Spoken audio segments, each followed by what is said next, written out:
Every guy dreams of getting their hands on this toy. Check out this shiny exterior, hand-forged pure silver barrel. Listen to that crisp spinning sound again.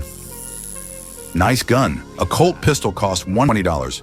The priest forced into the duel was totally out of his depth. But when Kid tossed him the gun, the shooter's instincts immediately came to light.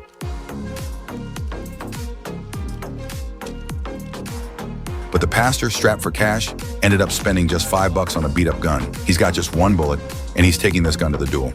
The pastor used to be the town's top sharpshooter, born with a sixth sense, sharp as a tack. He can hear every little sound around me. The duel kicked off right away.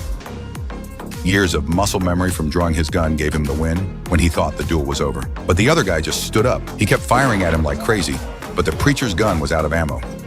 Critical moment. The blind man beside him tossed a bullet his way. He quickly loaded the gun. Before they pulled the trigger, without hesitation, he took the shot and advanced to the next round. Then it was Mayor Harold's turn to step up. His opponent was way too cocky and didn't give him any respect. Before the game, he was casually shaving his beard. When the bell rang, Herod shot off his right thumb, then give him another chance with his left hand. Herod was lightning fast once again. It went straight through his left palm. Finish him off with one last shot. Seeing Herod's sharpshooting skills, Alan felt a chill run down his spine. He even thought about giving up on avenging his father's death by confronting Herod, but it was too late for regrets. She's up next. Before the game started, the pastor whispered to her that there would be a click right before the bell rang.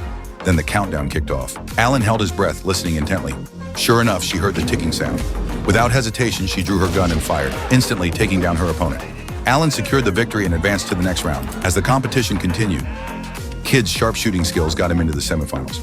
This time, his opponent was his own father, Herod. His dad told him to drop out of the competition. Young and eager, Kid craved his father's approval, hoping this duel would prove his worth.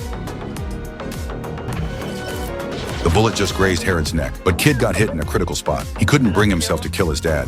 He ended up dying full of regret and bitterness. At this point, only Harold, the pastor, and Alan were left in the competition. They had to decide a winner, facing Harold in the semifinals, but the bell rang. Neither of them reached for their guns. Herod had to threaten them, saying if they didn't draw their guns in 10 seconds, he'd order his men to shoot them on the spot. The two had no choice but to duel. A gunshot rang out. Alan fell to the ground, lifeless. Now the game has reached the final round. Herod set up a tight security net all around. No matter if the pastor wins or loses, he's doomed. Just as they were about to face off, a sudden explosion went off. Then explosions erupted all around. The onlookers got scared and scattered in all directions. Just then, Alan stepped out. Turns out he and the pastor had already worked out a plan, used red ink to fake a gunshot wound. The pastor quickly dealt with the remaining guards. Meanwhile, Herod left Alan to avenge his father's death. Alan angrily tossed his father's badge and immediately pulled the trigger, sending the wicked Harold to his grave with a single shot. After getting my revenge, he finally felt at peace. Alan hopped onto the horse. As the sun dipped below the horizon, he rode off from the town in style.